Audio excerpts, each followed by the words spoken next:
ক্যালেন্ডারের পাতায় দিনটা ছিল 8ই মে 2026 ইংরেজি, শুক্রবার। সাপ্তাহিকভাবে সেদিন আমি ছুটিতে ছিলাম। ছুটির এই দিনটা কিভাবে কাটিয়েছিলাম তারই একটি অংশ আপনাদের মাঝে শেয়ার করছি। আপনারা এখানে দেখতে পাচ্ছেন আমি বাহিরে যাওয়ার জন্য প্রস্তুত হচ্ছি। আর আজকাল বাহিরে ঘুরতে গেলে টাকার প্রয়োজন, তাই তো বের হওয়ার পূর্বে মানি ব্যাগটা সাথে করে নিতে ভুল করে নাই। তবে রুম থেকে বের হওয়ার সময় ছোট্ট একটা ভুল করেছিলাম।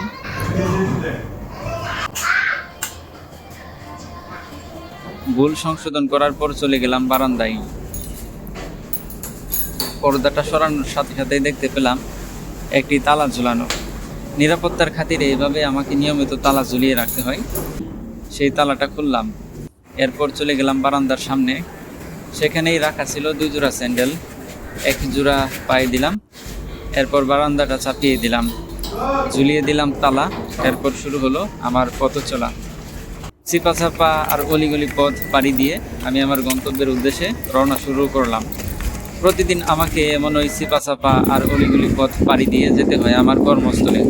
তবে বন্ধুরা, আজকে আমি যাচ্ছি বারোবাড়িয়া ভোলানাথ উচ্চ বিদ্যালয়ের মাঠে, যেখানে আমাদের Incepta pharmaceuticals limited Dhamrai unit শ্রমিক ইউনিয়নের উদ্যোগে এক ক্রিকেট টুর্নামেন্ট খেলা চলছে। আমি সেই ক্রিকেট টুর্নামেন্ট খেলা দেখতেই যাচ্ছি। সেখানে আমি হাঁটতে হাঁটতে চলে যাই গ্রামের ছোট্ট একটা পাকা রাস্তার কাছে। সেখানে কিছুক্ষণ অপেক্ষা করার পর দেখতে পেলাম একটি ভ্যান গাড়ি আসছে।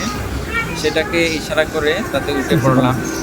এরপর শুরু হলো দুরন্ত গতিতে আমার পথ চলার পথে আমি আপনাদেরকে একটা কথা জানিয়ে রাখি, সেদিন আমি সাপ্তাহিকভাবে ছুটিতে থাকলেও নিয়মিতভাবে সাপ্তাহিকভাবে ছুটি আমার কপালে আসলে জুটে না। আমাদের কোম্পানি নামে 2 দিন ছুটি থাকলেও কাজের ক্ষেত্রে তার কোনো প্রতিফলন দেখা যায় না। কারণ হাজারো কর্মব্যস্ততার মাঝে নিজেকে একটু স্বস্তি দিতে গেলে এবং নিজের শরীরকে বিশ্রাম দিতে গেলে অবশ্যই সাপ্তাহিকভাবে একটা ছুটি খুবই জরুরি। কারণ অতিরিক্ত ওভারটাইম করার কারণে অনেক সময় আমাদের শারীরিক কন্ডিশন বজায় থাকে না, যার ফলে আমাদেরকে অসুস্থতায় পড়তে হয়। চলার পথে আমি আপনাদেরকে এই কথাটা জানিয়ে রাখছি। বন্ধুরা, কথা বলতে বলতে আমি চলে আসলাম এমন এক জায়গায়। আপনারা যদি আমার সামনে হাতের বাম পাশে খেয়াল করেন, একটা বিশাল বড় টিনের বেড়া দেখতে পাচ্ছেন। এই তো অল্প কিছুদিন আগেই এখানে এই টিনের বেড়াটা ছিল না, এটা ছিল একটা খোলামেলা মাঠ। আমি এই খোলামেলা মাঠে খেলাধুলা করেছিলাম। তো সেই মাঠটা এখন আকিস ফুড বেভারেজ লিমিটেড তার আয়তন বাড়ানোর জন্য সেটা কিনে নিয়েছে, যেটা আপনারা এখানে দেখতে পাচ্ছেন। আরেকটা বিষয় হচ্ছে, এই মাঠে এই এলাকার ছেলেপেলেরা খেলাধুলা করে বড় হয়েছে। এই মাটির সাথে এই এলাকার ছেলেদের অনেক স্মৃতি জড়িয়ে আছে। শুধু তাদেরই না, প্রত্যেক রমজান মাসে আমরা এই মাঠে অনেকবার ইফতার পার্টি করেছি। সেগুলো আমাদের জীবনে একটা স্মৃতিময় অধ্যায় হয়ে থাকবে। যাওয়ার পথে সেই মাঠটাকে এক নজর দেখে নিয়েছিলাম।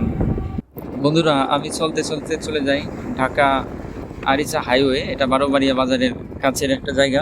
এই রাস্তা দিয়ে সাধারণত বাংলাদেশের দক্ষিণাঞ্চলের গাড়িগুলো চলাচল করে, যেমন খুলনা, বাগেরহাট, বরিশাল, যশোর, নড়াইল, সাতক্ষীরা, ফরিদপুর, রাজবাড়ী, কুষ্টিয়া, এই সকল জেলার গাড়িগুলো এই পথ দিয়ে নিয়মিত যাতায়াত করে থাকে।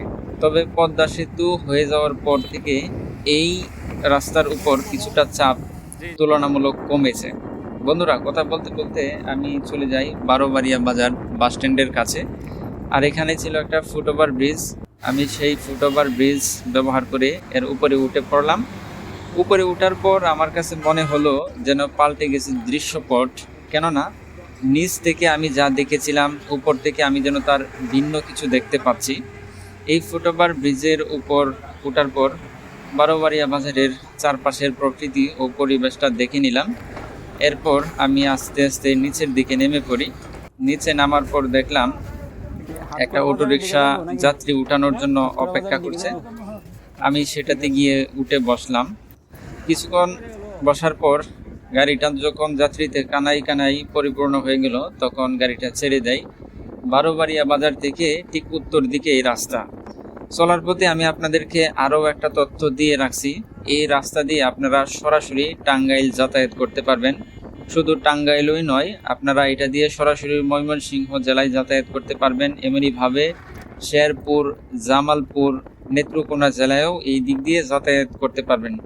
আমাদের ইনসাপ্টা ফার্মাসিউটিক্যালে কর্মরত যে সকল লোকজন আছে, বিশেষ করে জামালপুর শেয়ারপুরের, তারা এই পথ দিয়ে যাতায়াত করে থাকে, কারণ এই পথ দিয়ে তাদের যাতায়াত সহজ হয়।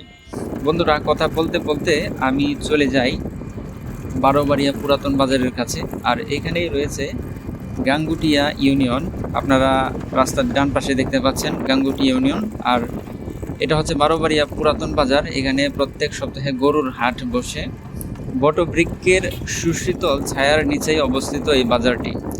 আমরা যখন ভোলানাথ উচ্চ বিদ্যালয়ের মাঠের দিকে যাচ্ছিলাম, তখন প্রখর রৌদ্রের মধ্যে গাছের ছায়া আমাদেরকে কিছুটা স্বস্তি দিচ্ছিল।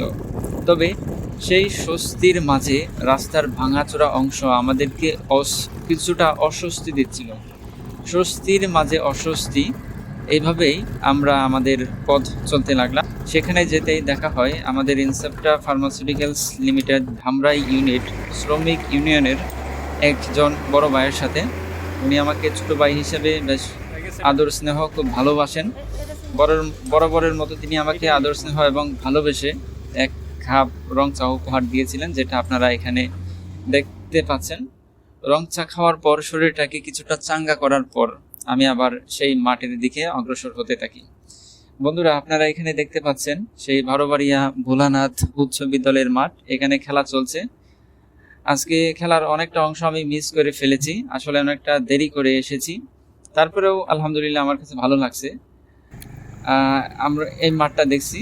তো এটা যে শুধু ক্রিকেট খেলার মাঠ আসলে তা নয়, এই মাঠে ফুটবল খেলা হয়। আর তারও একটি বড় প্রমাণ হচ্ছে এই যে আপনারা এখানে একটা গোল পোস্ট দেখতে পাচ্ছেন। গোল পোস্টের সামনে একজন ক্রিকেট খেলার ফিল্ডার দাঁড়িয়ে আছে। ফিল্ডার নয়, দেখে মনে হচ্ছে উনি একজন গোলরক্ষক হিসেবে এখানে দাঁড়িয়ে আছেন। বন্ধুরা, কথা বলতে বলতে আমি চলে যাই মাঠের একদম পশ্চিমের কোণায়, দক্ষিণ পশ্চিম কোণে দেখতে পেলাম একজন চাচা। উনি ওনার ছোটখাটো ব্যবসা নিয়ে বসেছেন। বিশেষ করে উনি ওনার এখানে জালমুড়ি বিক্রি করেন। তো চাচার এখানে কাস্টমার সংখ্যা দেখে বুঝতে পারলাম আল্লাহ তাআলা ওনার ব্যবসায় মাশাআল্লাহ ভালো রিজিক দিয়েছেন। এগুলো দেখলাম। দেখার পর এক নজর তাকিয়ে দেখতে লাগলাম বারোবাড়িয়া ভোলানাথ উচ্চ বিদ্যালয়ের মাঠ। বন্ধুরা, ঢাকা জেলার ধামরাই উপজেলার একদম শেষ প্রান্তে গাজীখালী নদীর তীর ঘেঁষেই সুশীতল ছায়াঘেরা বা সুনিবিড় ছায়াঘেরা পরিবেশের মাঝে অবস্থিত এই স্কুলটি।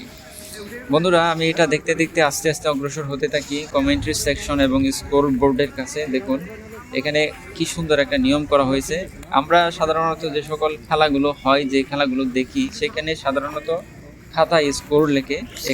এখানে শুধু খাতায় স্কোর লেখা হচ্ছে না, খাতায় স্কোর লেখার পাশাপাশি স্কোর বোর্ডে দেওয়া হচ্ছে, যেটা সবার মাঝে একটা স্বচ্ছতা থাকে যে এই মুহূর্তে কত রান হলো, কয় ওভার গেল, কয়টি উইকেট পড়লো, এটা জিজ্ঞেস করতে হয় না, এটা স্কোর বোর্ডের দিকে তাকালেই দেখা যায়। যাই হোক, বারোবাড়িয়া ভোলানাথ উচ্চ বিদ্যালয়ের মাঠে হাজারো অপরিচিত মুখের মাঝে একটা পরিচিত মুখ ঢুকিয়ে দেয়। তিনি আর কেউ নন, আমারও একজন সুপরিচিত ব্যক্তি আসাদ ভাই। ওনার সাথে দেখা হওয়ার সাথে সাথে হ্যান্ডশেক করলাম।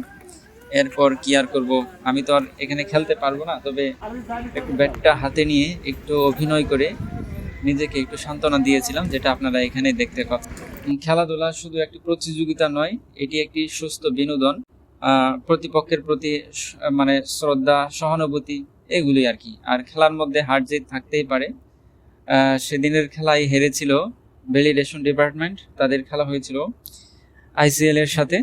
বন্ধুরা, এই ছিল আমার আজকের আমার সেদিনের ঘটনা, যে সেদিন আমি আসলে আমার ছুটির দিনটা কিভাবে কাটিয়েছিলাম তার একটি অংশ আমি আপনাদের মাঝে তুলে ধরলাম। আসলে আমি সাজিয়ে গুছিয়ে কথা বলতে পারি না, হয়তো এগুলো অনেকের কাছে অপছন্দনীয় হতে পারে, এতে আমার করার কিছু নেই। আমি আমার সাধ্যমতো কথাবার্তা চালিয়ে বলে যাই।